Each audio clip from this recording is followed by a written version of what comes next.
శ్రీమాత్రే నమ. జై గురు దత్తాత్రేయ నమ. ఈ వీడియోలో మనం జనవరి 16వ తేదీ నుండి 31 జనవరి మధ్యలో జరిగే పక్ష ఫలితాలు మీనరాశి వారికి ఏ విధంగా ఉంటాయి అన్న విషయాన్ని మనం ఈ వీడియోలో పరిశీలిద్దాం.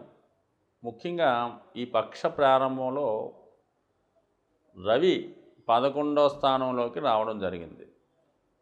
అంటే జన్మజాతకంలో రవి 11వ స్థానంలో ఉంటే జాతకంలో ఉన్నటువంటి లక్ష దోషాలు సాల్వ్ చేస్తాడు.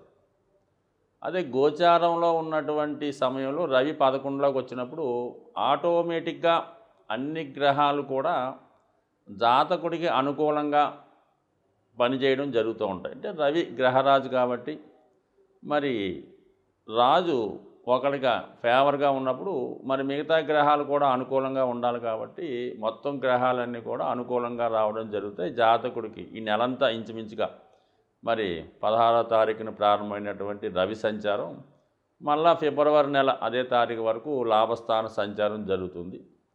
అదృష్టవశాత్తు మీ యొక్క అష్టక వర్గులో అంటే మీ జన్మ జాతకంలో అప్పుడు ఏర్పడిన జాతక ప్రకారం అష్టక వర్గు తయారు చేస్తే మరి రవి అందులో అధిక బిందువులు కలిగి ఉంటాయి. అంటే 4 కన్నా ఎక్కువ కనీసం 6-7 బిందువులు ఉంటాయి. ఇంకా తిరిగి ఉండదన్నమాట. చేపట్టిన ప్రతి కార్యక్రమంలో విజయవంతం అవుతుంది. ముఖ్యంగా ప్రభుత్వ అధికారుల సహకారం, ప్రభుత్వ పథకాలు మీకు అనుకూలంగా రావడం, మరి షష్టాధిపతి కాబట్టి ఉద్యోగంలో అభివృద్ధి, అధికారులు మీకు ఫేవర్గా ఉండడం, రుణ ప్రయత్నాలు ఫలించడం, వైద్యుల సహకారం, ఆరోగ్యం బాగుపడడం, ఇవన్నీ మొత్తం మీద రవి తలుచుకుంటే ఏముంది అన్నీ ఇవ్వగలడం. ఆఖరికి ధనం ఇవ్వాలన్నా కూడా సూర్యభగవానుడు ఇవ్వాలి, ఆరోగ్యం ఇవ్వాలన్నా కూడా సూర్యభగవానుడే ఇవ్వాలి. అటువంటి భగవానుడు మీకు లాభస్థానంలో ఉన్నాడు కాబట్టి ఈ నెలంతా కూడా మీరు సూర్యభగవాని అనుగ్రహం కోసం మరింత ఎక్కువగా సూర్యభగవాన్ని ప్రార్థించుకోవడం. సూర్య నమస్కారం, ఆదిత్య హృదయం, సూర్యాష్టకం. సూర్యుడు నమస్కార ప్రియుడు. రోజు ఒక నమస్కారం చేస్తే బ్రహ్మాండంగా సంతోషించి మీకు సకల ఐశ్వర్యాన్ని ఇవ్వడానికి రెడీగా ఉన్నాడు. దాన్ని యూటిలైజ్ చేసుకోవడమే మీ యొక్క మీనరాశి వారికి ఉన్నటువంటి అదృష్ట అవకాశం. అయితే మరి రాహు సంచారం చేస్తున్నాడు కాబట్టి రాశిలో వ్యతిరేక భావంతో ఉంటారన్నమాట. పెద్దలంటే గౌరవం లేకపోవడం, చెప్పింది వినకపోవడం, సాంప్రదాయాలు పాటించలేకపోవడం, నియమాలు కరెక్ట్గా పాటించకపోవడం, ఏది పడితే అది తినడం, తాగడం, ఇలాగా కొద్దిగా డివేట్ అవుతుంటారు.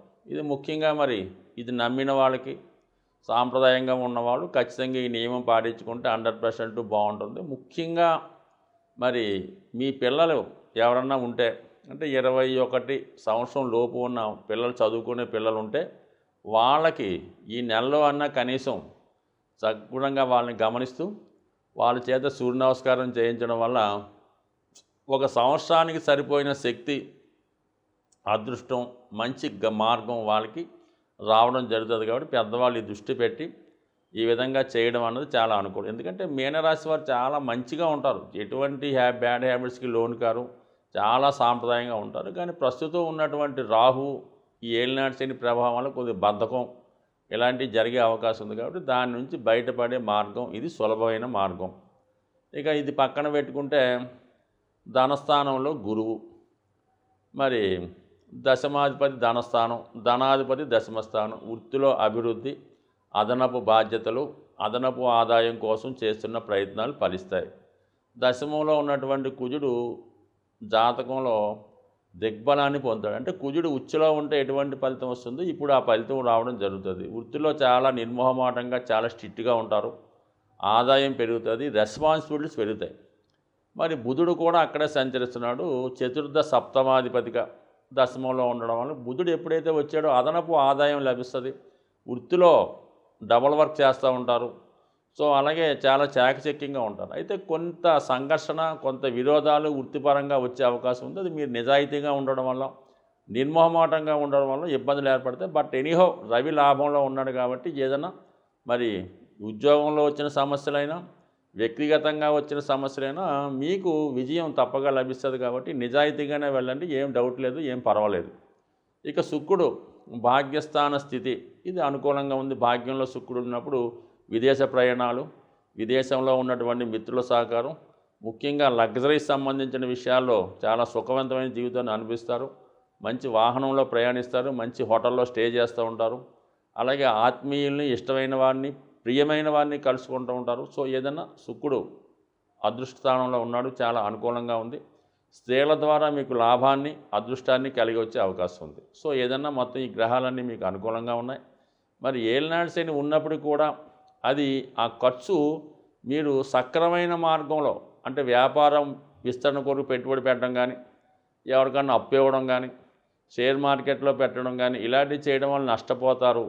కానీ ఒక స్థిరాస్తి కొనుక్కోవడము, ఒక గృహ నిర్మాణం చేసుకోవడం, ఇలాగ ఇన్వెస్ట్మెంట్ చేసుకుంటే మాత్రం 100% దానివల్ల మీకు ఇంప్రూవ్మెంట్ రావడం జరుగుతుంటుంది. అనవసర ఖర్చులకో, వ్యసనాలకో, ఏదో మెప్పు కోసం, ఇతరుల కోసమో ఈ మీనరాశి వారికి చాలా వరకు ఎలా ఉంటుందంటే వాళ్ళ స్థాయిని మించి ఏదన్నా ఒప్పుకుంటూ ఉంటారు. ఎవరికన్నా ఏదో దగ్గర బంధువులకో, ఇంకోళ్ళకో ఏదో పెళ్ళో ఏదో అవసరం వస్తే వీళ్ళు ఆ భారాన్ని మోసి అప్పు తెచ్చి వాళ్ళకి ధన సహకారం చేస్తుంటారు వాళ్ళ మెప్పు కోసం. సో తర్వాత ఏంటంటే అప్పటి వరకు బాగుంటుంది, కానీ తర్వాత ఆ భారం వీళ్ళ మీద పడి వాళ్ళని అడగలేక, వీళ్ళు చేసిన అప్పు తీర్చలేక సతమతం అవుతూ ఉంటారు. సో ఎట్టి పరిస్థితుల్లో కూడా ఈ సమయంలో మీరు తలకమించిన భారాన్ని మొయ్యవద్దు. ఇతరుల యొక్క బాధ్యతలు మీ మీద నెత్తిన వేసుకోవద్దు. సాధ్యమైనంత వరకు మీరు ఎంతలో ఉండాలో అంతవరకు ఉండడం మంచిది.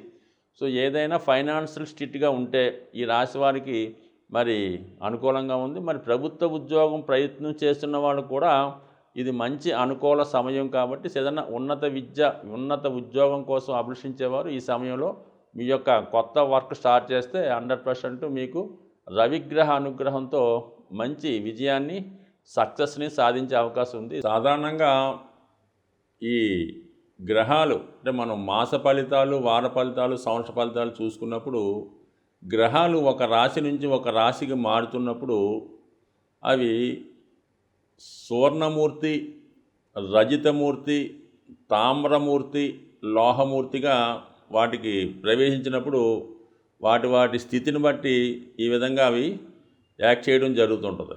ఉదాహరణకి ఏదో గురుగ్రహం మారితే కొన్ని రాశుల వారికి సువర్ణమూర్తిగా ఉండడం జరుగుతుంది. అద్భుతమైన యోగాన్ని ఇస్తూ ఉంటాడు ఆ రాశుల వారికి.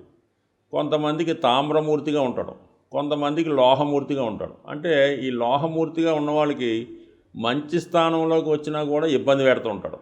అదే రజితమూర్తిగా ఉన్న వాళ్ళకి కొంత మిక్స్డ్గా ఉండడం జరుగుతుంటుంది. ఇలా ప్రతి గ్రహానికి కూడా ఈ మూర్తి నిర్ణయం అనేది జరుగుతూ ఉంటుంది. సో ఆ కారణం వల్ల కూడా మరి గోచారరీత్యా ఇప్పుడు ఏలినాటి శని వచ్చింది, అదే సువర్ణమూర్తి అయితే పెద్ద ఇబ్బంది పెట్టడం. ఈ విధంగా అందరికీ ఒకే విధంగా ఉండదు, రాశులను బట్టి ఈ మూర్తి నిర్ణయం జరుగుతూ ఉంటుంది. ఇది కూడా గోచారంలో పర్టికులర్గా నిర్ణయించవలసిన విషయం. అది వ్యక్తిగతంగా మీరు పర్సనల్గా ఎవరైనా జ్యోతిష్కుని చూపించుకున్నప్పుడు ఆ గ్రహం ఏ భావంలోకి వస్తుంది, అది ఏ మూర్తిగా నిర్ణయించడం జరిగింది అన్న విషయం మీదే ఆ ఫలితం ఆధారపడి ఉంటుంది. అలాగే గ్రహాలు మారినప్పుడు కూడా అష్టకవర్గు అని ఒకటి ఏర్పడుతుంటుంది. అంటే ఒక్కొక్క గ్రహం కొన్ని బిందువులు ఇస్తూ ఒక సామూహికంగా ఒక అష్టకవర్గు ఏర్పడుతుంటుంది. సో ఈ అష్టకవర్గులో విడివిడిగాను అష్టవర్గు ఉంటుంది, అన్నిటికీ కలిపి ఒక అష్టవర్గు ఉంటుంది. సుమారుగా శని మీ జాతకంలో ఒక 7 గ్రహాలు ఉన్న రాశి మీద, శని 7 బిందువులు ఇచ్చినటువంటి రాశి మీద సంచరించినప్పుడు అది ఏ భావమైన అద్భుతమైన ఫలితాలు ఇవ్వడం జరుగుతుంది. అది 11లోకి వచ్చినా కూడా శని భగవానుడు 0 బిందువుల మీద ప్రయాణిస్తుంటే ఎట్టి పరిస్థితుల్లో కూడా మీకు ఉపయోగించడం చాలా ఇబ్బంది పెడుతుంటాడు. అందువల్ల ఈ అష్టవర్గులో బిందువులు, ఈ మూర్తి నిర్ణయం రెండూ కూడా ఈ జ్యోతిష విధానంలో చాలా ఇంపార్టెంట్ అయినవి. ముఖ్యంగా గోచార సంబంధించిన విషయాల్లో ఈ 2 విషయాలు, అంటే ఒకటి ఈ మూర్తి నిర్ణయం, 2 ఈ అష్టకవర్గ బిందువులు పూర్తిగా పరిశీలించిన తర్వాత మాత్రమే ఆ గ్రహం ఇచ్చే ఫలితాన్ని నిర్ణయిస్తే ఇంకా అనుకూలమైనటువంటి అక్యురేట్ ఫలితాలు మీరు పొందగలిగే అవకాశం ఉంటుంది. ఇది ఎక్కువగా ఈ ఉత్తరాది రాష్ట్రాల్లోనూ, తమిళనాడులో కూడా ఈ సిస్టాన్ని అమలు చేస్తూ ఉంటారు. సో మరి తీరుకున్న వాళ్ళు జ్యోతిష్కులు కూడా పరిశీలించవచ్చు. అలాగే జ్యోతిష్ అభిమానులు కూడా ఈ విషయాన్ని దృష్టిలో పెట్టుకొని మీరు జ్యోతిష్కుని సంప్రదించినప్పుడు ఈ విషయాన్ని కూడా తెలుసుకుంటే మీకు ప్రతి సంవత్సరం మీరు జన్మ జాతకంలో ఈ అష్టకవర్గు షీట్ ఒకటి ఉంటుంది అన్నమాట. రవికి ప్రత్యేకంగా, శనికి ప్రత్యేకంగా ఉంటుంది, అన్నీ కలిపి ఒకటి ఉంటుంది. అది తీసుకోవడం వలన మీకు మీరే రవి మారినప్పుడు ఎన్ని బిందువుల మీదకి వచ్చాడు, రవి 6 బిందువుల మీదకి వచ్చాడు, ఈ నెలంతా 100% బాగుంటుంది. రవి 4 బిందువులు వచ్చాడు, యావరేజ్గా ఉంటుంది. రవి 0 బిందువు మీదకి వచ్చాడు, చాలా దరిద్రంగా ఉంటుంది. సో ఈ విషయాన్ని కూడా మీరు గమనించి నిర్ణయించుకుంటే మీరు ఖచ్చితమైన ఫలితాలు పొందుతారు. జ్యోతిష్యం మీద నమ్మకం కూడా పెరిగే అవకాశం ఉంటుంది. స్వస్తి.